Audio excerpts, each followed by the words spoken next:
Assalamualaikum warahmatullahi wabarakatuh, teman-teman sekalian. Baiklah, kali ini kita akan mempelajari, yaitu di sini Mimin akan memberi materi 3 ya teman-teman sekalian, yaitu materi pengayaan, materi remedial, dan KBM. Baiklah, lanjut ke ini, kita langsung masuk ke nomor 1. Bismillahirrahmanirrahim. 1. Jika ada 28 siswa dalam materi A. Maksudnya di sini jika ada 28 siswa dalam materi A, 8 siswa menjawab benar seluruhnya, 12 siswa menjawab benar setengah. Materi B yang menjawab benar ada 1/4 dari jumlah siswa, berarti 1/4 ya. Maka bagaimana Anda melakukan pengayaan? Nah, di sini dia mengatakan melakukan pengayaan. A. Melanjutkan materi selanjutnya sesuai LPP. B. Diberikan kepada 8 siswa saja. C. Mendalami KD tersebut. D. Memberikan kepada 20 siswa yang tidak lulus dalam materi A. E. Memberikan kepada 8 siswa yang tidak lulus. Jadi apa teman-teman sekalian jawabannya? Ya, jawabannya yang paling tepat yaitu adalah C. Mendalami kompetensi dasar tersebut. Jadi kita memberikan pengayaan yaitu kepada siswa yang telah menjawab benar, atau telah ibaratnya itu lebih dari pertanyaan itu dia menjawab benar, seperti itu ya teman-teman sekalian. Lanjut soal nomor 2. Materi di dalam silabus berisi A. Konsep dinamis fakta sikap. B. Fakta konsep sikap prosedur. C. Fakta konsep prinsip prosedur. D. Prinsip sikap bahasa konsep. E. Konsep fakta sikap dan bahasa. Jadi di sini ada, kalau kami kemarin yaitu soal ini masuk ya teman-teman sekalian. Di sini sepertinya ibaratnya pendek soal seperti itu. Jadi kalau kita sebut soal bonus lah seperti itu. Tapi kalau kita tidak paham juga ya tidak bisa kita menjawab. Jadi di sini yang paling pas adalah materi dalam silabus itu berisi tentang apa saja? Ya, yaitu ada fakta, ada konsepnya, ada prinsipnya, dan ada prosedurnya. Jadi bikin ibaratnya itu singkatan, kalau kami kemarin itu PAKOSPRIDUR. Nah, jadi kita ingat fakta, konsep, prinsip, dan prosedur. Jadi itu ya teman-teman sekalian. Baiklah, lanjut ke soal nomor 3. Ya, nomor 3 yaitu untuk menentukan alokasi waktu, minggu efektif, dan hari libur. Kita melihatnya di mana seperti itu ya pertanyaannya di sini. A. Kalender akademik. B. Kalender pendidikan. C. Kalender bulanan. D. Kalender harian. E. Kalender tahunan. Jadi di sini teman-teman sekalian, kalau untuk guru ya tidak mungkin ini tidak tahu seperti itu. Jadi kita melihat minggu efektif dan hari libur itu jawabannya di kalender pendidikan. Jadi jawaban yang paling pas adalah B ya teman-teman sekalian, kalender pendidikan. Ya, kita lanjut ke soal nomor 4. Nomor 4. Di dalam kelas, Ibu Sinta mengajar dengan indikatornya. Maksudnya indikatornya ini ya, siswa dapat mengetahui jenis buah dan menghitungnya. Jadi itu indikatornya. Media yang tepat digunakan adalah, jadi kita disuruh cari media yang tepat dengan indikator tersebut. A. Siswa membawa buah sendiri. B. Guru menggambar buah di papan tulis. C. Guru membawa buah-buahan imitasi. D. Siswa menghitung banyak buah yang ada di kantin. E. Siswa dan guru membulatkan tanah seperti buah. Nah, jadi yang paling pas yaitu kita cari dulu ibaratnya itu kalau untuk media itu seperti apa. Nah, di sini yang paling pas karena ingin dihitung juga dan mengetahui jenis buah juga, yang paling pas yaitu jawabannya adalah C. Guru membawa buah-buahan imitasi. Jadi dengan buah-buahan imitasi ini siswa itu bisa mengetahui ini jenis buah apa, warnanya apa, seperti itu. Jadi sudah itu dia bisa menghitung juga dengan buah tersebut. Nah, seperti itu ya. Itu lebih konkretnya lagi. Kalau siswa membawa buah sendiri tidak mungkin kan, karena itu media kita sendiri. Kalau yang B itu guru menggambar buah di papan tulis. Ya, kita menggambar buah, apa mungkin gambaran kita itu bagus seperti itu ya. Jadi apakah murid itu tahu atau tidak. Dan yang D itu siswa menghitung banyak buah yang ada di kantin. Tidak mungkin ya, sangat jauh sekali seperti itu. Karena itu media kita sendiri. Yang E, siswa dan guru membuat membulatkan tanah seperti buah. Jadi bisa bulat, tetapi apakah bisa bentuknya seperti buah yang sebenarnya seperti itu ya teman-teman sekalian.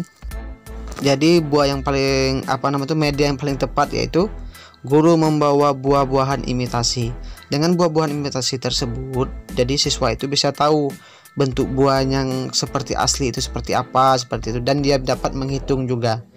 Ya teman-teman sekalian, jawabannya yang itu C ya. Lanjut soal nomor 5. Ibu Siska adalah seorang guru IPA. Di dalam kelasnya saat ini dia mengajar materi peredaran darah. Maksudnya di sini dia belajar submaterinya yaitu materi peredaran darah. Dan media yang cocok dipakai oleh Bu Siska adalah, jadi kita yang dicari itu media yang paling pas seperti itu. A. Mengajar yang abstrak harus menggunakan media konkret, bisa jadi. B. Mengajar dengan menggunakan buku dan LKS, mendekati. C. Menggunakan media yang biasa digunakan, cara memberi arahan dan ceramah, bisa jadi juga. D. Media yang digunakan dengan cara memberikan contoh gambaran, maksudnya sini. E. Semua jawaban salah. Jadi yang di sini yang mendekati itu C dan A. Jadi teman-teman sekalian, jika ini materinya itu tentang peredaran darah, itu masuk ke materi yang abstrak, tidak bisa dengan dilihat dengan mata secara langsung. Namun di sini kita harus menggunakan media yang konkret. Jadi pilihan yang pas adalah A. Jadi yang A ini, guru itu menggunakan media mengajar yang abstrak harus menggunakan media yang konkret. Lanjut ke soal nomor 6. Guru bahasa Indonesia ingin penilaian mengenai abrasi, korosi, dan eksarasi. Menggunakan soal dengan PG, passing grade, dengan jumlah murid 28 siswa. Jumlah soal 30 dengan hasil sebagai berikut. 20 siswa dapat mengerjakan 10 soal tentang abrasi, 4 siswa dapat mengerjakan soal tentang korosi, 4 siswa tidak dapat mengerjakan 10 soal tentang eksarasi.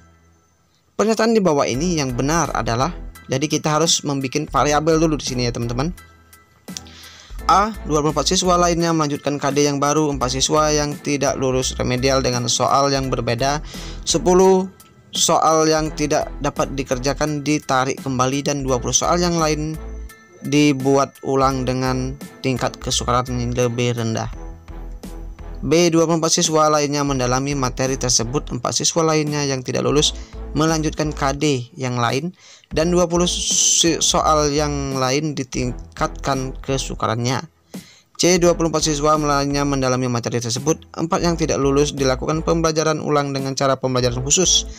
10 soal yang tidak dapat dikerjakan dianalisis kembali kesukarannya, dan 20 soal lainnya dianalisis dan ditelaah kembali dengan media dan metode yang berbeda. C. 28 siswa lainnya melanjutkan KD yang baru, siswa yang tidak lulus remedial dengan soal yang berbeda.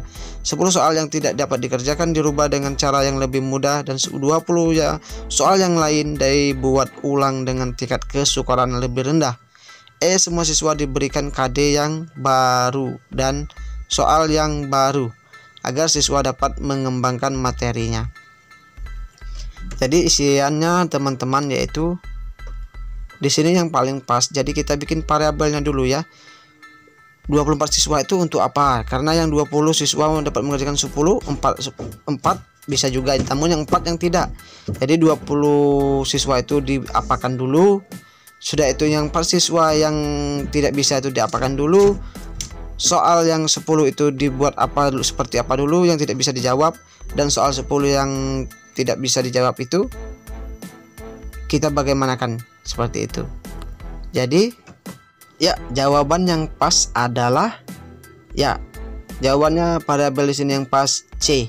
24 siswa lainnya mendalami materi tersebut, 4 yang tidak lulus dilakukan pembelajaran ulang dengan cara pembelajaran khusus, 10 orang dapat dikerjakan dianalisis dikembali kesukarannya, 20 soalannya dianalisa dan ditelaah kembali dengan media dan metode yang berbeda. Lanjut, masih soal di remedial. Nomor 7, program pembelajaran remedial hendaknya memungkinkan peserta didik untuk belajar sesuai dengan kecepatan, kesempatan, dan gaya belajar masing-masing. Pembelajaran remedial harus mengakomodasi perbedaan individual peserta didik. Pernyataan di atas termasuk salah satu satu prinsip yang perlu diperhatikan dalam pembelajaran remedial, yaitu A. Fleksibilitas, B. Interaktif, C. Adaptif, D. Kesinambungan, E. Induktif. Jadi di sini harus tahu ya. Jadi jawaban yang paling pas kita ambil kata kuncinya dulu di sini ya. Sesuai dengan kecepatan, kesempatan dan gaya belajar masing-masing. Jadi harus adaptasi, yaitu masuk ke adaptif, yaitu jawabannya adalah C. Lanjut soal nomor 8. Berdasarkan data hasil evaluasi pembelajaran tentang memahami teks anekdot, ternyata hasilnya tidak maksimal. Dari 30 siswa dinyatakan belum tuntas sejumlah 15, sehingga mengikuti program remedial. Jadi 15 orang yang remedial. Sedangkan yang dinyatakan tuntas sejumlah 15 orang mengikuti program pengayaan. Kegiatan pengayaan untuk 15 siswa dapat dilakukan oleh guru dengan cara itu ya. Jadi A. Mengadakan pendalaman materi terkait dengan KD tersebut, B. Digabung dengan siswa yang belum tuntas ikut remedial, C. Melanjutkan materi pada KD selanjutnya, D. Memberi tugas mengajar lembar kerja siswa atau LKS, E. Memberikan tugas yang berbeda. Jadi isian yang paling pas di sini yaitu ya, jawabannya adalah A. Mengadakan pendalaman materi terkait dengan KD tersebut. Jadi harus itu pendalaman materi terlebih dahulu lagi ya teman-teman sekalian.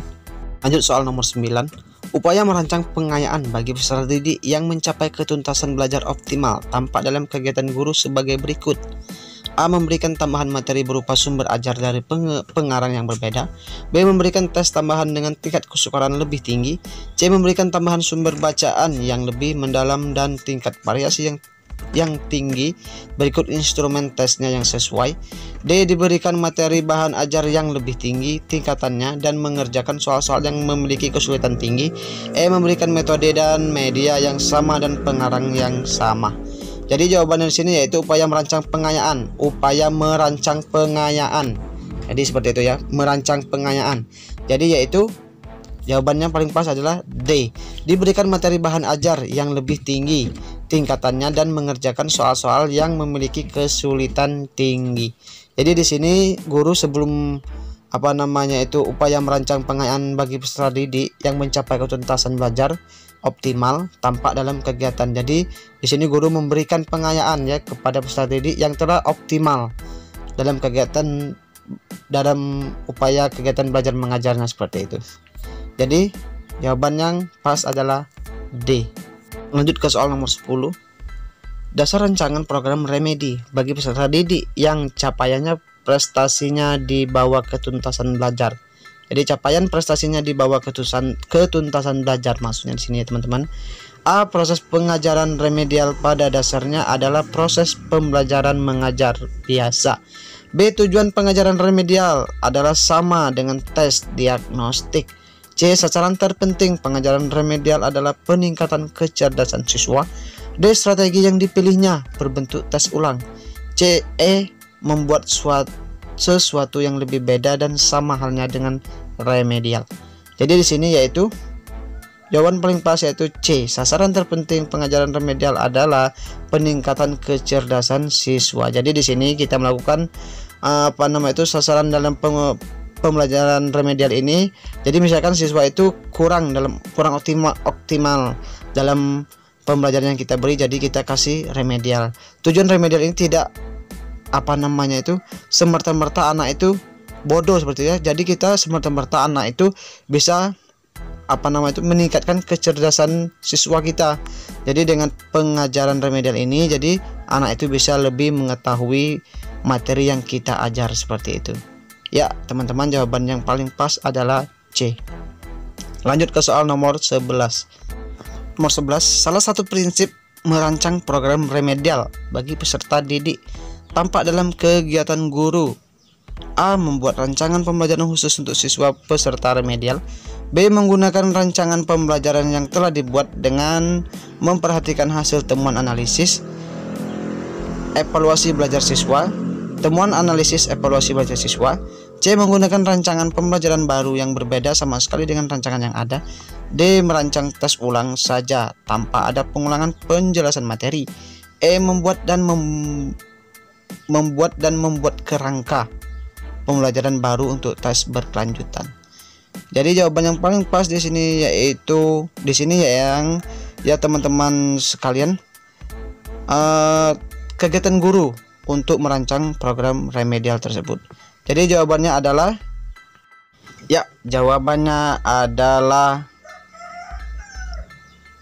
B.